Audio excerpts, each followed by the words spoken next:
So the Switch 2. Apart from this announcement coming out at a really inconvenient time for me specifically, what else did I think of Nintendo's massive news drop? Not only that, more news on games like Metroid Prime, Legend ZA, Deltarune, Hollow Knight. There's a lot to get through. So I'm coming back mid-hiatus to briefly discuss. Before we get into all of that though, I want to briefly mention the fact that these games are going to cost. Some even more than their PS5 and Series counterparts. That is a long and windy discussion that doesn't begin with Nintendo, so it's not one I feel equipped to properly handle at this moment. Without further ado, let's begin. What can I say? The third one is pretty cool. This just seems right. Spectrobes? Wait, it's just SMT. Never mind. Okay, so if you don't know, this game is based on an episode of that Amazon Prime show called Secret Level, a show about going in and developing or showing video game lore. This one is a dark, demented take on Pac-Man that takes place in a world that is out from birth to seek your end. They turned it into a Metroidvania, but still kept some of the more Pac-Man elements. This is a sick concept, I'm sure we all can agree. I'm glad that these darker reimaginings can exist alongside their more cheery counterparts. More Metroid Prime 4 news.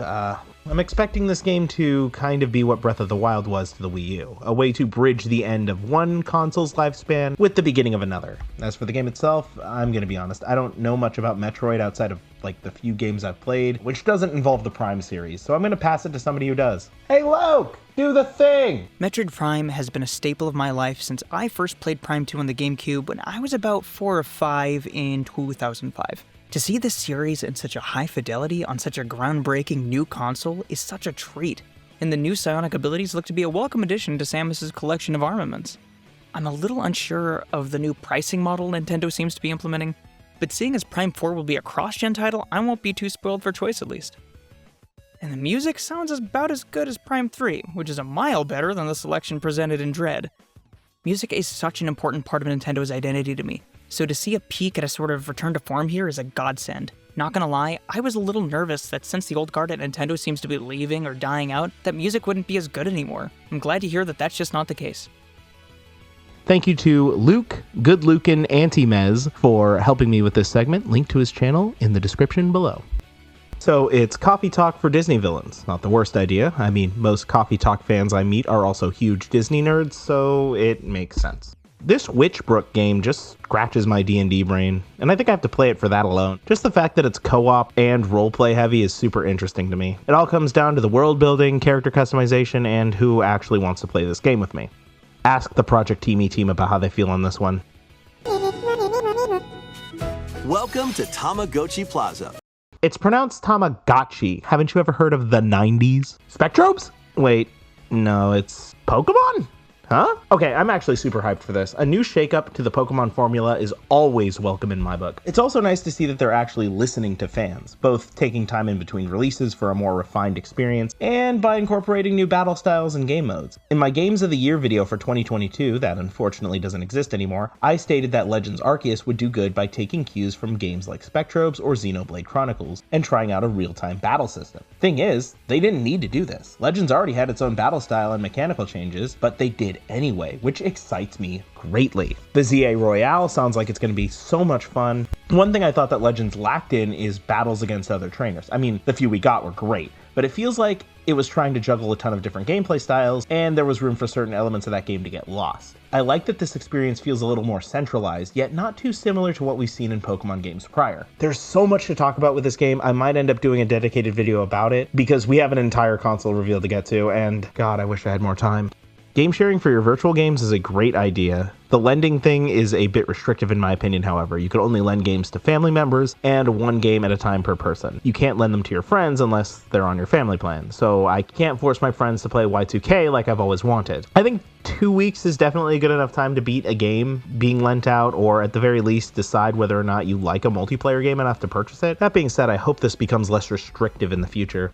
I find it funny that they have Tamagotchi and Tamagotchi in the same direct. It's gonna make scripting this video an absolute nightmare though. So I played the first one 10 years ago. It's like a big fish tank where you check back every now and again to see if something's going on with your little guys. If you like games like Animal Crossing, where it's more about killing time and messing around rather than completing an objective, there's definitely a lot of fun to be had. I can't wait to watch some YouTubers play it or something.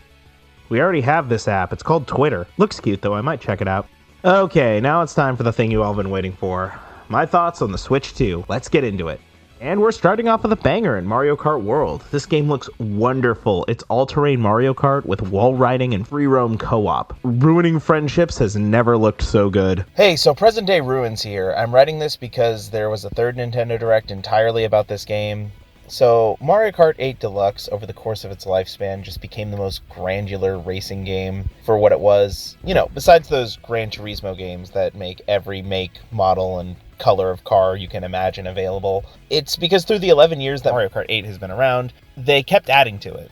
New characters when the game came out, new tracks in 2022, you get the idea. So a new Mario Kart game, especially for a new console, couldn't just be the same thing, but with some new mechanics. It had to be a shakeup. World definitely does deliver on this. Now having an open world you can drive through in addition to the races, I don't entirely understand why this is the route they decided to go with, but if I had to guess, they're making the driving in this game a lot more involved. You can now charge jump to avoid obstacles, wall ride, rail grind. I'm thinking that this is basically going to give the player some buffer time to experiment with what they can do. I hope they hide a bunch of secrets that you could find with clever driving, like maybe some Yoshi drive-thrus in hidden tricky areas that take a little bit more skill to access or something. This game also looks like it's going to be feature complete from right outside the gate. So many modes like time trial or battle that people loved from games prior. All of these modes keep the core mechanics of the game but require different skill sets to master.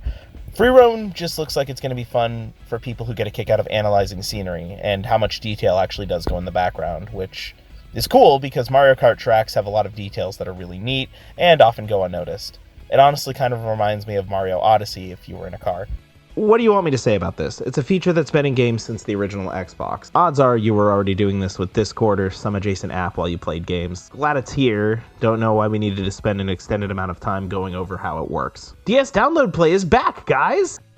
Is the top half of this Direct going to be hyping up features that were already present in systems from a decade ago? Also, why is the first game that's getting this feature some random shovelware game that no one played? It's cool, I guess. The Switch 2 is going to be bigger than the Switch 1 with better graphics and smoother performance, even for older titles. I'm a little worried about the magnetically attached controllers, just because anyone who's owned a fridge magnet can tell you that those things lose strength over time. It's not a huge concern. I imagine there's going to be workarounds and precautions taken so that this doesn't happen, but it does put a little fear in the back of my mind as someone who likes to keep his games in the long term. Mouse controls are officially confirmed. It's going to make games like Metroid Prime 4, and hopefully the other 3 if they port them, control a little smoother. As we are all aware, keyboard and mouse, once you get used to it, just make shooters better. I also hope this works for ports of older games such as GoldenEye or Perfect Dark, where you really didn't have much of an option for better controls on its native hardware. Better speakers and surround sound, even if you don't have the setup for it, are going to be pretty cool for games that take heavy care with their atmosphere like Donkey Kong and Kirby, or games that have immersive musical scores like Final Fantasy or Zelda. I don't think this works for every game, but I think there are a lot of first-party Nintendo titles that are going to be made better by having it. Adjustable voice settings with a built-in mic, honestly, nice. I think what would make this feature really useful to the layman is having pre-built settings that you could default to as well, such as background noise reduction or a mode that amplifies your voice just in case you have to talk quieter. You know, if it's nighttime and your roommates or parents are sleeping. I know a lot of people, myself included, aren't audio engineers and wouldn't know where to start with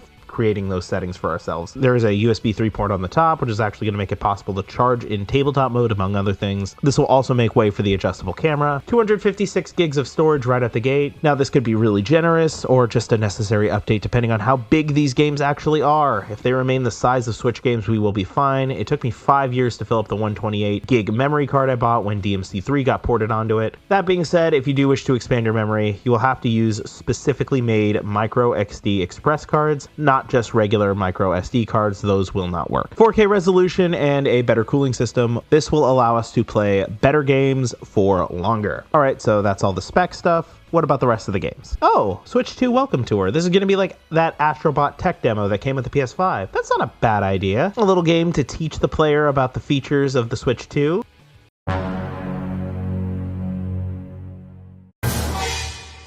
You raised my hopes and dashed them quite expertly, sir. Bravo! There's going to be version upgrades for existing Nintendo Switch games, much like how the PS5 has an opportunity to pay a small fee and get a graphical upgrade for certain games. It's looking like more than just a graphical upgrade, however, as some games are getting entirely new sections of content. I'm super hyped for the new stuff regarding Forgotten Land. I loved this game when it came out, and I've been looking for an excuse to pick it up again. Legitimately, one of the best parts of this presentation. Just a question. You guys know that there were other 007 games that weren't just GoldenEye, right? Even attempts to remake GoldenEye? Alright, wanted to get that out of the way for the people who just played GoldenEye in the 90s and wondered why there wasn't another one. That being said, a Hitman-style game with James Bond just makes sense, and I'm glad we're getting one. Around the world, all at once, the screams of collectors who invested in a physical GameCube collection, hoping to make a quick buck, can be heard, and it's a beautiful symphony. Honestly though, this isn't a bad selection in the slightest. Pokemon, F-Zero, even Chibi Robo. My only complaint is how long it actually took us to get these games in an accessible manner. Now, if only we could do something about Panzer Dragoon Saga. Oh, this is just an amazing day. Last we got to see Deltarune was 4 years ago. It's brilliantly hilarious, a touching story, and I think anyone can enjoy it. With fun, addicting gameplay, I'm glad we finally get to see the rest of it. Okay, if this were 10 years ago, I feel like this announcement would hit harder, but since Borderlands 3, everything that made this series unique now kind of finds itself played out. I mean, looting and shooting, Destiny and Fortnite, every gacha game have us covered on that end. Plus, its story feels more akin to a Marvel movie at a time where audiences are sick of them. Wait, you're just gonna put this in a sizzle reel? You know, people have been waiting almost a decade for this, right? I feel like I have to comment on this new FromSoft game, but what can I really say? I don't play these games a lot. Maybe I should, but I just haven't gotten into them yet. The moon looks like Yoko Taro, which means he hopefully had something to do with this. Now we're talking.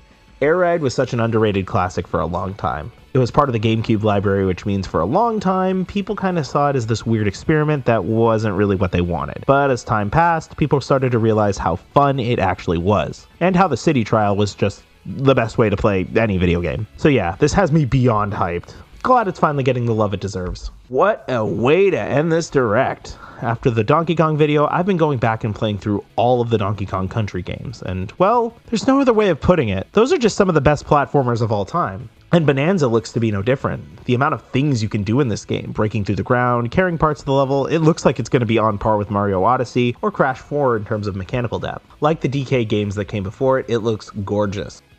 Well, that's going to do it for my Nintendo Direct video.